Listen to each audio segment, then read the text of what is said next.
Now I realize that I might have put a lot of people off with my last video, basically talking smack about living a digital nomad life. Judging from the massive response that I got on being a digital nomad sucks, I felt I had to address this. I think I had maybe 2 people were irate. So that's a big percentage of my views. Oh, this is gonna be hard. Hello? There's the dog going. I'm staying at someone's house in Cabo, Mexico. I'm very grateful to be here. You might have seen me here before on other channels of mine when I had this defunct podcast called the Untitled Travel Podcast or something like that. So you see this part right here. You remember this part. Oh, fuck yeah, man. Who doesn't forget a stare like that? The way that this woman stares at Jordan is just...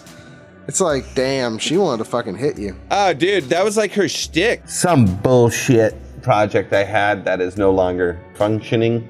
Anyway, my last video, I go through the pitfalls and the snags along the way of becoming a digital nomad. The dreams that we all have to live this life of sitting on the beach and blah, blah, blah. Just check out the video if that's something you're looking into. But on this video, I was talking to a buddy of mine. When he told me, well, I'm a digital nomad and blah, blah, blah, I was like, no, you're not. And I'm going, wait a minute, yeah, you are.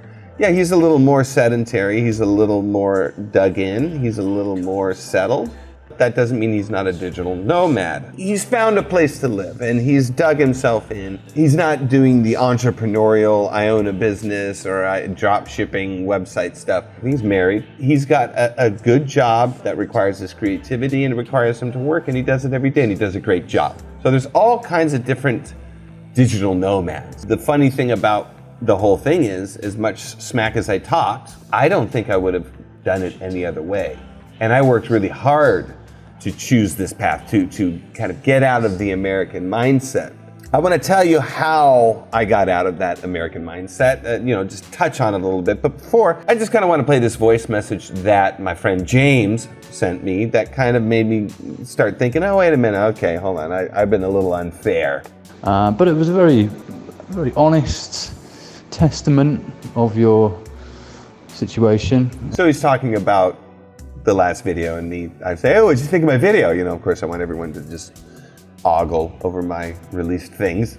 I'm glad to hear that it's not a desperate situation, but I mean, you could argue I'm a digital nomad. Well, I guess I am, but the way I look at it is like, still got to put the hours in.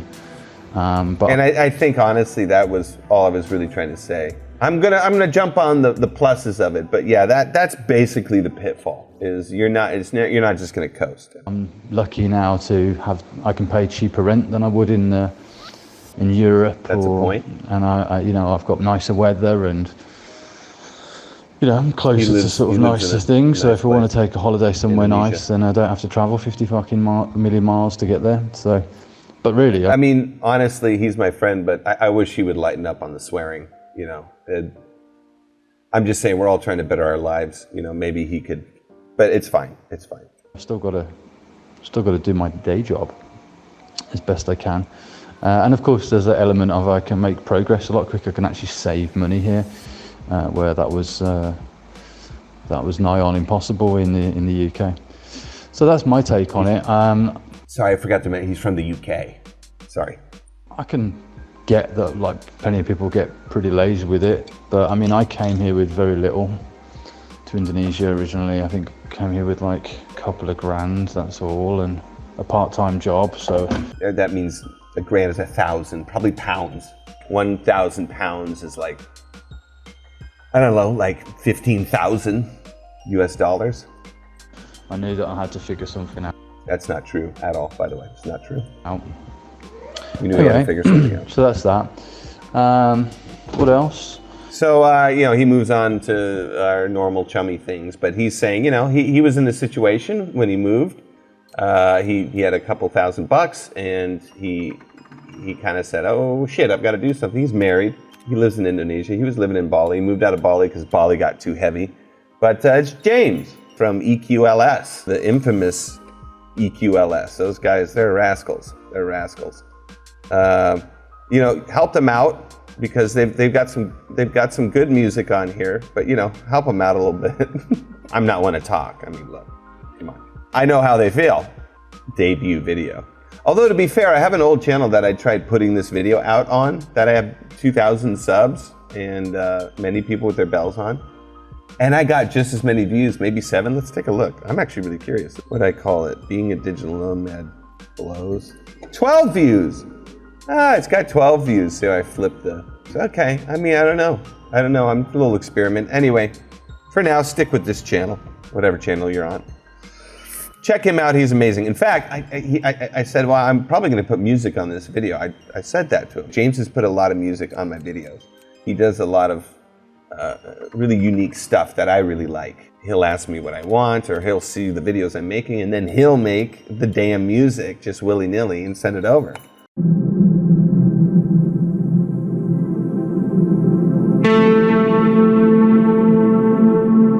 In late July of 2021, when I was living in Bali, my YouTube channel revolved around investigative journalism. I haven't heard this yet.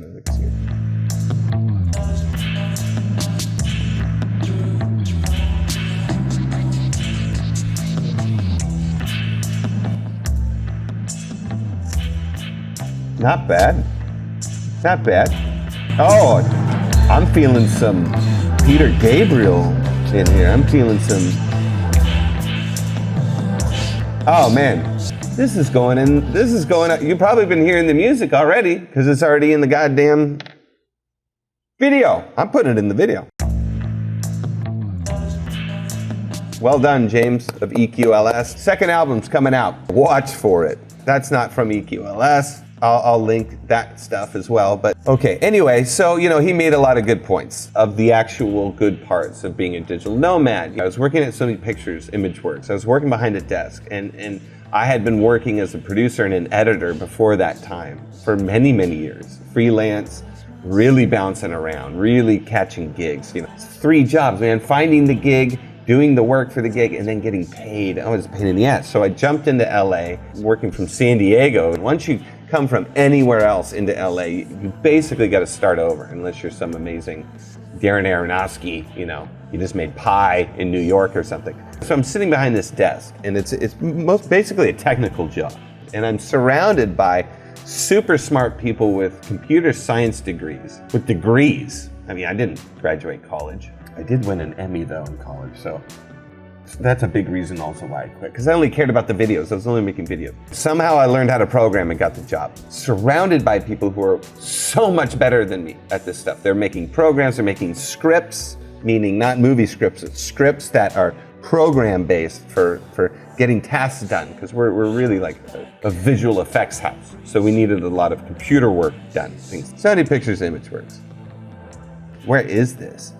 In Vancouver. Okay, this is Vancouver. Yeah, I worked in Culver City. They're literally, God, it looks like my old roommate.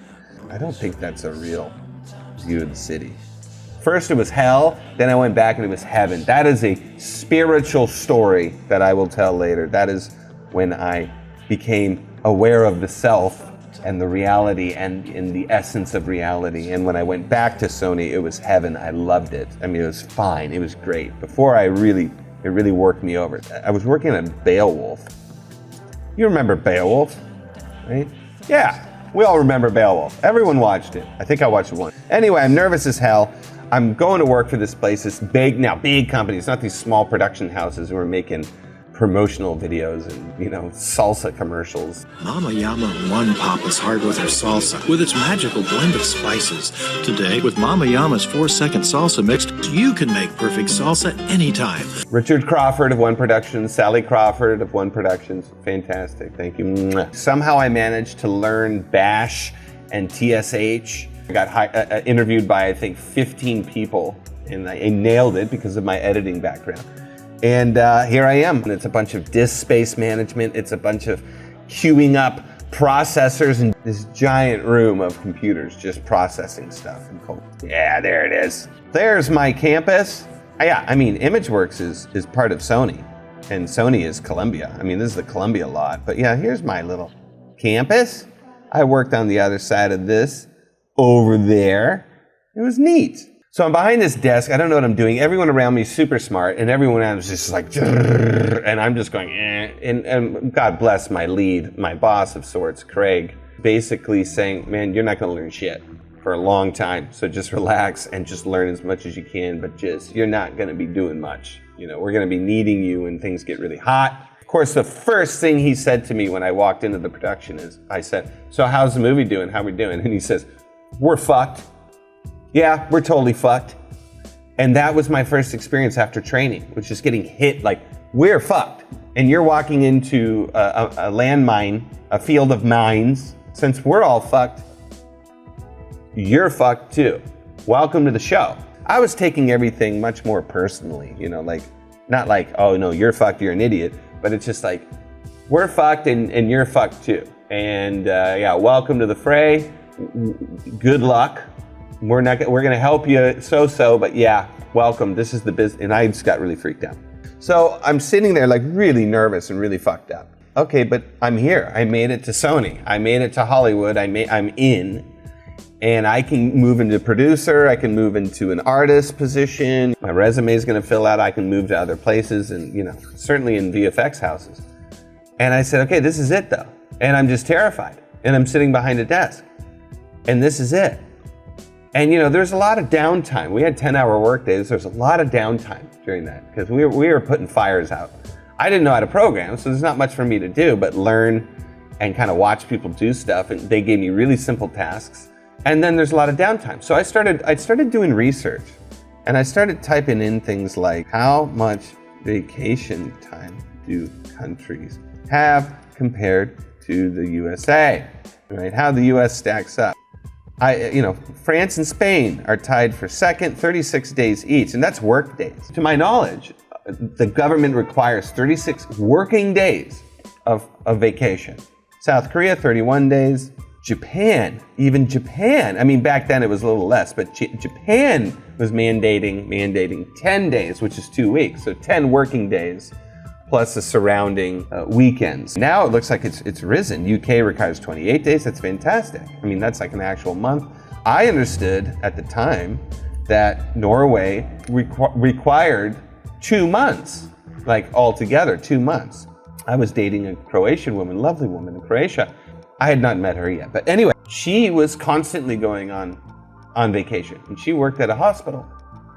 She's a scientist at a hospital. I'm thinking, okay, how many days does the US allow off? US has one of the lowest required vacation days by country because, well, why? Because there's no statutory minimum requirement for what employers need to offer in terms of paid vacation days. In other words, there is no requirement for any vacation days in the United States. And this freaked me the fuck out. And it made me think, oh my God, something's wrong with the US in this mentality of work. And we're always going, they're European. Oh, look at that European shorts he's wearing. Those shorts are a little too high. He must be from Europe. You know, compared to America's fucking crisscross, you know, must be from Europe. But, you know, so we don't really educate ourselves about European vacation days off. And this was in 2008, 2007 at the time.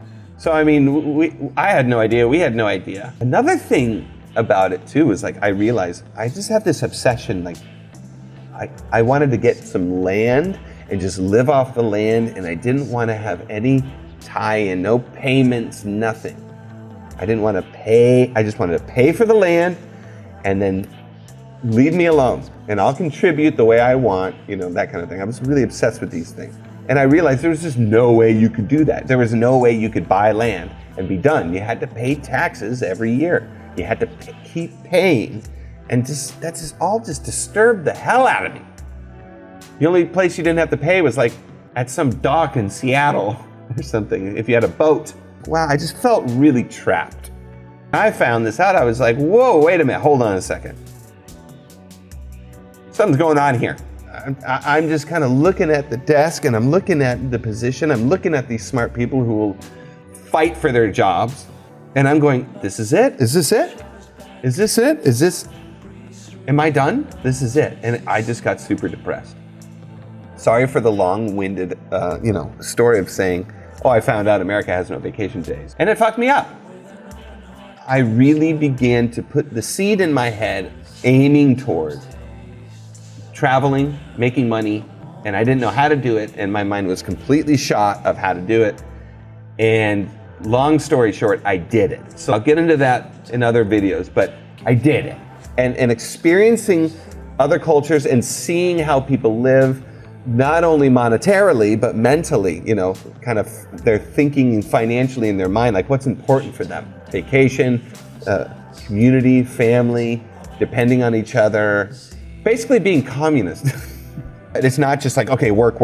Like I take a vacation as an American. It takes me 10 days to finally relax. And by the time that's done, I'm going, I can kind of get used to this. I got to go back to work. Well, so many good friends I knew would go on vacation. They're like, what am I doing here? I don't like this. I want to get back to work, And honestly, that's cool. I just went through a month at a Zen temple and all I want to do is get back to work. So that was I understand that.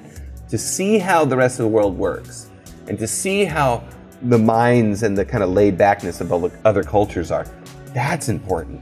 And that is something we lack in America. So being a digital nomad, it does introduce a completely different side of the globe. And the side of this side of the globe is way bigger than America and Europe and in wealthy countries. It's way bigger. Everyone thinks Americans are just loaded with money, and we are. But we have to spend it in America. They don't understand that. And so we're not loaded with money. But you bring that money over to the other country, Mexico and Thailand and blah, blah, blah, and it's just, and they get it. The locals get it. So they know how to kind of string it out of us because everything is cheap. And we go, wow, that's cheap. And it's just, they keep giving it like a little beer here, little t-shirt there. You gotta spend a little more for air conditioning. You gotta da-da-da-da. You learn all these different things. And yeah, that's changing a little now because the secret's out. I can get things done and work in other countries for much cheaper, so that's starting to, Airbnb's screwing everything up and prices are really starting to get high and you got to find more remote places and all the easy shots, no scope, beautiful locations, secret's out, especially things like Bali, secret's out. Yeah, it just gives you another perspective completely. You don't have to be tied to these desks and this work life. Now we have remote working, of course, and that was just all something we're all pioneering back in 2010, 2011 when I really did leave. That was 4-hour work week and the business lifestyle podcast, something like that. I wonder if he's still going. Ian, I think his name was. But I just jumped right into it. I got into some other businesses and I started Amazon. And yeah, it was great. It was great. I was literally working in tables next to the pool. I was living in Bali with a house of about 10 or 13 people, and it was awesome. We were surrounded by creative people, and we had the breeze blowing through. I'm sure I've got some photos here. I'll put them on later. Yeah, so there are some definite, if you can keep your act together, if you can keep your shit together, and you don't get lazy, yeah, it's just like any other work situation. Now the whole remote thing. I'm just saying, for me, from the last video, yeah, I got complacent, that's all. If you could, even just the idea of breaking that American mindset, that's valuable. I highly suggest travel. I highly suggest if you can live in another place and do your job, try it out. Plenty of people from Australia would just take 4, 5, 6 months and come to Bali and work from Bali in the same time zone. Americans can come to Mexico, do the same thing. There's plenty of beautiful places in Mexico. The internet's good here. Internet is important. Back in 2010, 2011, 2012, internet was a problem, and now it's much better. Just get that taste outside of America. So important, and it just opens up avenues in what's possible and what is not absolutely required of being an American, because that was lodged in my brain. It was lodged in my brain, and I got it out. Started flowing again, right? The mojo started pumping.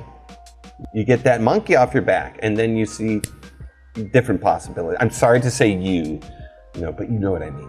That's what happens when you do that. You see different possibilities. When you remove all the blockage, in one's mind in America. America's a great place if you play the game. Having financial stability, having a partner that supports you, you know, if you have kids and stuff, and you can do that. You can live a nomad lifestyle with children, with a pronoun partner.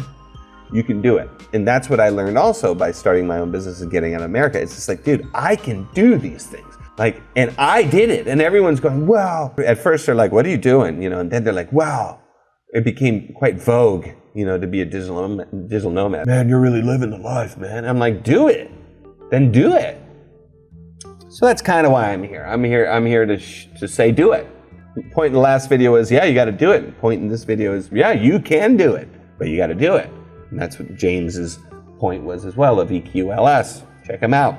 For me, the solution was, I just said, how am I going to do this? And I went like a year thinking about this, 2 years maybe. You know, I left Sony, I came back to Sony, had other jobs between that, you know, but my second tour at Sony was, how am I want to do this, make money, I want to have time, I want to be able to kind of go where I want. And then there it was, and it became much more specific later once I decided, okay, what am I doing? But that was the general idea. But so all from there was, how do I do this? That's all it was from there. How do I do this? And I just kind of let that question rest. But it was there. The question was there and it rests. And it inspired me to get curious and to look at what people were doing and start hunting around. And what ended up happening was beyond my expectations. It was not what I was expecting. I moved to Japan to get more discipline, but I said, no, this is not, well. I mean, it might have been a good idea, but I didn't want to do it.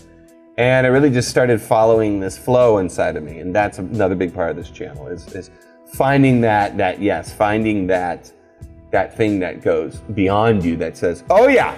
And there's just lots of obviousness and there's no doubt.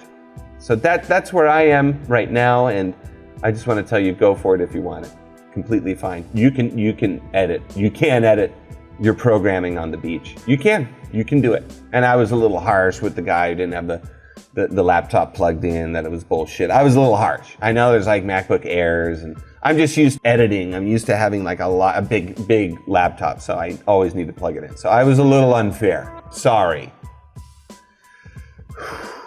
I want to hear what the hell's going on with you guys, because it's inspiring. It's getting me going again with what's happening. There's a lot more inspiration I would like to have, such as, if your damn landing page isn't working and people are bouncing right off it, what do you do? What do you do? You know, if you have any advice for that, please let me know. Please let me know. But anyway, digital nomad, not so bad. Give it a try. It takes balls. It takes a fucking hairy puss to do it, but do it, right? Just do it, right? And then shave your balls and shave your puss again afterward. Because you get all fancy, you wear kind of half, what are these shirts called again? It's a shirt Nathan Drake. Henley. It's a Henley. I love Nathan Drake's shirts. Yeah, I've got one of these. These are great. Oh, I'll be sure to wear it. Look at that. Oh, that chest. Look at that chest. What a man. And he's not pretentious. He's not arrogant. And he goes on adventures. Look at that. Look at the color of the... Just look at that. Just look at those jeans. Look at the color of those jeans. Brown. Who wears brown jeans? Someone who doesn't give a fuck and who gets it done. Thanks, guys. That's all for you. I like your moves. Shit.